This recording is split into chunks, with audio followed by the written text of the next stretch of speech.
నమస్తే. ఫార్ములా ఈ రేస్ వ్యవహారంలో మాజీ మంత్రి కల్వకుంట్ల తారక రామారావు ఉదయం 10 గంటల 15 నిమిషాలకి ఏసీబీ అధికారుల విచారణ ఎదుర్కోవడానికి బంజారాహిల్స్ పోలీస్ స్టేషన్లో ఉన్నటువంటి ఏసీబీ కార్యాలయానికి వెళ్ళడం జరిగింది. ముఖ్యంగా ఆయన 10:15 నుంచి ఇప్పటి వరకు దాదాపుగా 2:30 కావస్తూ ఉంది.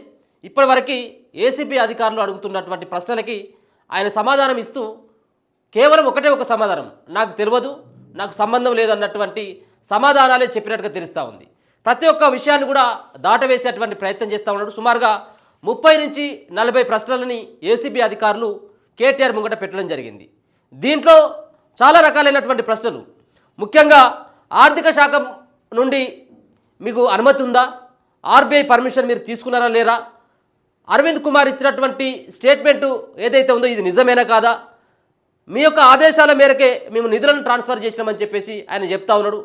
ఇది నిజమా కాదన్నటువంటి అంశాలని ఆయన ముందు పెట్టడం జరిగింది. సో దీంట్లో కేటీఆర్ తడబడ్డాడు, కేటీఆర్ నీళ్ళులా మిలిండు, సమాధానాలు ఏం చెప్పలేక బిక్కమొక్క వేసిండని చెప్పేసి రకరకాలైనటువంటి దాదాపుగా మొదటి నుంచి కూడా మనం అదే మాట్లాడుతూ ఉన్నాం. ఎందుకంటే నోరు ఇప్పినట్టు అయితే దొరికిపోతాడు. కాబట్టి నోరు ఇప్పకుండా నాకు తెలియదు అని చెప్పేసి చెప్పినంత మాత్రాన తప్పించుకుంటాడు కావచ్చు అని అనుకుంటాడేమో. కానీ నోరు ఇప్పకపోతే జరిగేదేంటి అంటే కన్ఫామ్గా కోర్టుకు ఇదే తెలుపుతుంది.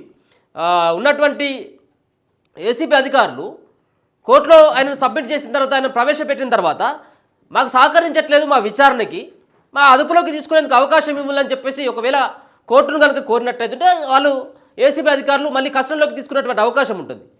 కాబట్టి వీటన్నిటిని కూడా నాకు ఎట్లాంటి సంబంధం లేదు, చూసుకోవాల్సినటువంటి అధికారుల యొక్క తప్పిదంతో జరిగింది తప్పించి నా తప్పిదంతో కాదు అని చెప్పేసి ఏదో మాట మార్చేటువంటి ప్రయత్నం చేస్తూ ఉన్నాడు. నేను ఒక అంశాన్ని కూడా చెప్పాలి.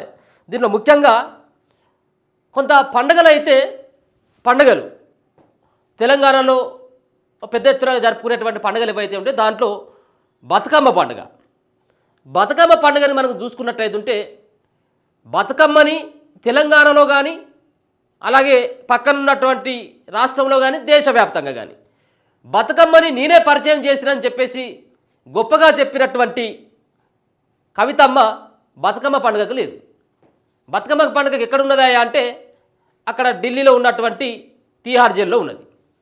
బతుకమ్మ పండుగకేమో కవిత లేదు, సంక్రాంతి పండుగకి కేటీఆర్ ఉండడు. సో నడతా ఉంది చర్చ. పండుగ పూట ఇంట్లో ఉన్నటువంటి వాళ్ళు ఒక్కొక్క పండుగకు ఒక్కొక్కరు జైల్లో ఉండబోతూ ఉన్నారు అనేది తెలుస్తూ ఉంది. ఇప్పుడు అందుకే బతుకమ్మ పండుగ ఒత్తికేనేమో కవితమ్మ లేదు, సంక్రాంతి పండుగకేమో కేటీఆర్ ఉండడు. మరి ఉగాది పండుగకు వచ్చేది ఉగాది పండుగ కదా, అప్పటి వరకు హరీష్ను మూస్తారని చెప్పేసి తెలుస్తూ ఉంది.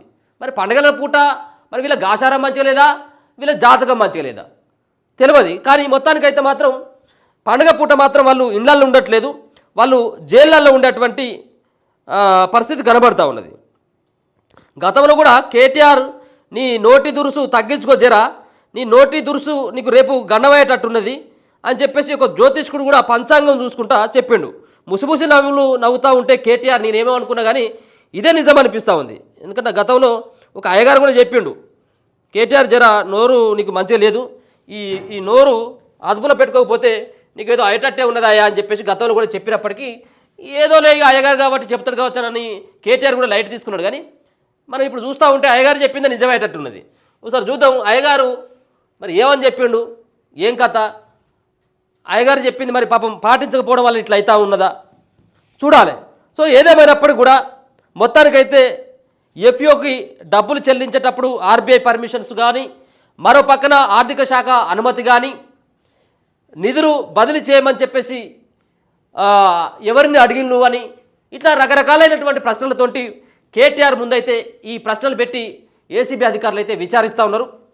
చూద్దాం మరి కేటీఆర్ అరెస్ట్ అయ్యేటువంటి అవకాశాలు ఎక్కువ కనపడతా ఉన్నాయి. ఇప్పటికీ దాదాపుగా 2:30 కావస్తూ ఉన్నది. కాబట్టి ఇప్పటి వరకు కేటీఆర్ వాళ్ళ అదుపులోనే ఉన్నాడు. ఆయన ఇంకా ఇంతవరకు అయితే ఎవరు కూడా బయటికి వచ్చి ప్రకటన చేసేటువంటి పరిస్థితి ఉండదు. కానీ ఈరోజు 8 గంటల లోపు రాత్రి నిన్ననే అరవింద్ కుమార్ ఏటుగా ఉన్నటువంటి అరవింద్ కుమార్ని నిన్న సుమారుగా 7 గంటల పాటు విచారించడం జరిగింది. అంటే 4:30 ప్రాంతంలో ఆయనను విచారించి బయటకు వదిలిపెట్టిండు. ఆయన A2 కేసులో. కానీ A1 నిందితుడైనటువంటి కేటీఆర్ను అట్లా వదిలేటువంటి పరిస్థితి ఉంటుందా అంటే ఉండకపోవచ్చేమో మేబీ. ఇప్పుడు ఈయన చెప్పేటువంటి సమాధానాలతోటి ఇప్పుడు అరవింద్ కుమార్ కానీ బిఎల్ఎన్ రెడ్డి కానీ వీళ్ళిద్దరు కూడా ఇరుక్కునేటువంటి అవకాశం కనబడతా ఉన్నది. మరి ఒకసారి చూద్దాం.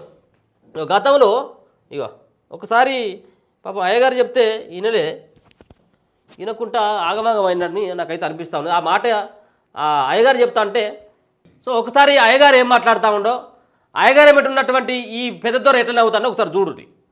ఇగో హృదయంలో శని ఉండడం వల్ల కొంచెం మాటని కట్టడి చేసుకోవడం వల్ల మనం మాట్లాడే మాటని మృదువుగా మాట్లాడడం వల్ల చక్కటి ఉపకారాన్ని చక్కటి ప్రజాబలాన్ని అభిమానాన్ని పొందేటటువంటి అవకాశం కల్పిస్తుంది.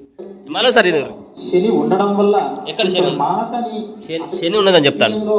శని ఉండడం వల్ల కొంచెం మాటని కట్టడి చేసుకోవడం వల్ల మనం మాట్లాడే మాటని మృదువుగా మాట్లాడడం వల్ల చక్కటి ఉపకారాన్ని చక్కటి ప్రజాబలాన్ని అభిమానాన్ని పొందేటటువంటి అవకాశం కల్పిస్తుంది. ద్వితీయంలో శని ఉండడం వల్ల ఈయనకు ద్వితీయంలో శని ఉన్నదట. ద్వితీయంలో కాదు, ఈయన ఈ మాడ మీదనే ఉన్నట్టున్నది ఈ శని అంతా. నెత్తి మీద కూకొని తాండవం ఆడుతూ ఉంది ఆ శని అంతా. వాళ్ళ అయ్య కూడా గతంలో అన్నాడు ఈడీ వస్తుందా బోర్డు వస్తుందా రాబే రా అన్నాడు. వచ్చిండి ఇక్కడి నుంచి వాళ్ళ కూతుర్ని ఈడీ ఆఫీసర్ తీసుకొని పోయి జైలు వేసిండు. ఈయన కూడా లొట్ట పీసు కేసు ఈడీ బోర్డు అనేది కూడా గతంలో మాట్లాడిండు. ఎవడు వస్తాడో రాండ్రా చూసుకుందాం, ఎవరు తప్పు జరిగిందారా అని చెప్పేసి ఈడీ బోర్డు అని చెప్పేసి చెప్పిండు. సో మళ్ళా ఇప్పుడు తీరా చూస్తే ఏసీబీ వచ్చింది. ఏసీబీ వచ్చి కూడా తీసుకుపోయేటువంటి పరిస్థితి కనబడతా ఉన్నది. అందుకే నోరు అదుపులో పెట్టుకో కేటీఆర్. ఇప్పటికైనా అహంకారం మంచిది కాదు, ఎవరికైనా కానీ అహంకారం అనేది మంచిది కాదు. ఈ అహంకారంతో ఈ అహంకారం వల్లనే నీకు కొంత ఆగమాగం అవుతా ఉన్నావు.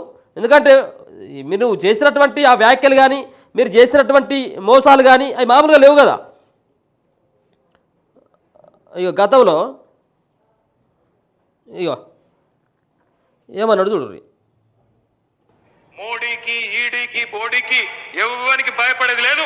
ఏం పిక్కుంటావు పిక్కు, ఏం భయపడేది లేదు. భయపడేది దొంగలు. మనం మోడీకి ఈడీకి బోడీకి ఎవరికి భయపడేది లేదు. ఏం పిక్కుంటావు పిక్కు, ఏం భయపడేది లేదు. భయపడేది దొంగలు. మనం ఇది ఈ మాట మాత్రం బరాబర్ చెప్పాడు, భయపడేది దొంగలు. మరి ఇప్పుడు ఎవరు భయపడతా ఉన్నారు అనేది ఒకసారి చూడొచ్చు. ఎవరు భయపడ్డరు?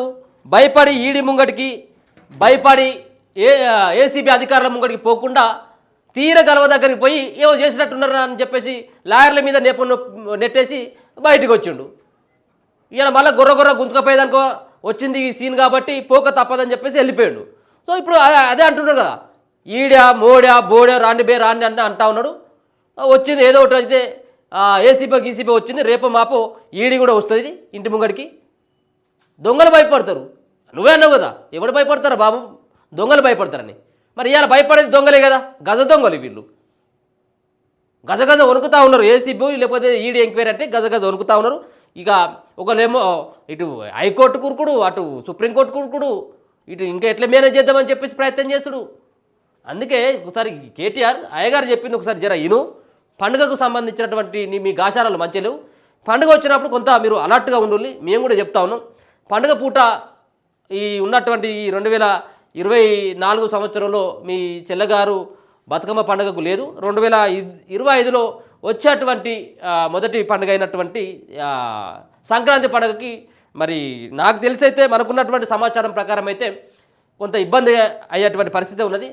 కేటీఆర్ ఈ పండుగ పూట ఉండేటట్టుగా లేడు అనేది మనకు అర్థమవుతా ఉన్నది. చూద్దాం మరి అధికారులు ఏసీబీ అధికారులు ఏ విధమైనటువంటి చర్యలు తీసుకుంటారు, ఆయన చెప్పేదానికి సమాధానాలకి మరి పొంతన ఉందా లేదా, ఆయన ఏ రకమైనటువంటి సహకరించిండు ఏసీబీ అధికారులకి, వాళ్ళు అడిగేటువంటి ప్రశ్నలకు సమాధానం చెప్పిండా లేదా అనేది మనం మరికొద్ది గంటలు వెయిట్ చేయాల్సిందే. ఇప్పటివరకు అయితే కేటీఆర్ అయితే మాత్రం ఎక్కడ కూడా సహకరించినట్టుగా తెలుస్తూ ఉంది. అన్నిటికీ నాకు తెలియదు అన్నటువంటి సమాధానాలే ఎక్కువ చెప్తున్నట్టుగా మనకు అర్థమవుతా ఉంది.